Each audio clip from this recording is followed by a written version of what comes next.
তিনি কি করতে গেলেন একটা এর অপোজিট, কারণ কি কার্ল মার্কস কিন্তু কেন এরা এত সম্পদ মানে সঞ্চয় করতে চাইছে সেই কারণটা তিনি খুঁজে পেলেন, মানে বেশি অনুসন্ধান করতে গভীরে গেলেন না। তিনি কি দেখলেন যে একজন মানুষ কেন সব সম্পদ সঞ্চয় করবে, এত এত মানুষকে বঞ্চিত করে, তাই সম্পদকে সমানভাবে ভাগ করে দিতে হবে বলে সে একটা সাম্যবাদী তত্ত্ব দিয়েছিল। কিন্তু তাতে সমাধান নেই, কারণ তাতেও দেখা গেল কি যখন চেসেস্কু মারা যায়, রোমানিয়ার যে কমিউনিস্ট শাসক, ওই রোমানিয়ার সাধারণ মানুষকে 2 ঘন্টা 3 ঘন্টার আইন দিতে হতো 4টে রুটির জন্য।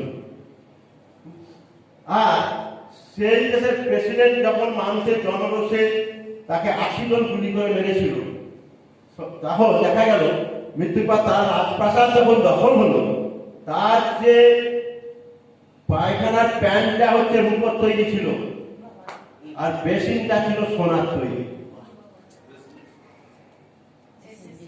বেসিনটা ছিল সোনার তৈরি।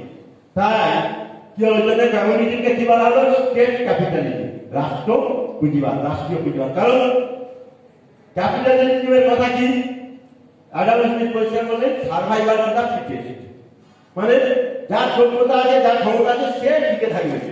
সবাই সম্পদের উপর ঝাঁপিয়ে পড়ো, যার যোগ্যতা আছে সে আহরণ করবে, সে সঞ্চয় করবে, সে টিকে থাকবে। Survival of the fittest. আর ক্যাপিটালিজম আর কমিউনিজম বললো কি সার্ভাইভাল টু দ্য অল, সবার কথা বললো, কিন্তু মনের যে সোনাটা যে অসীম, সেইটাকে তো সে দমন করতে পারেনি, সেও ওই সম্পদেতেই ঢুকে পড়েছিল। তাই যে কমিউনিস্ট রাষ্ট্রে গরিব মানুষকে 4টে রুটির জন্য লাইন দিতে হতো, তার কমিউনিস্ট শাসকের ঘরে এই অবস্থা।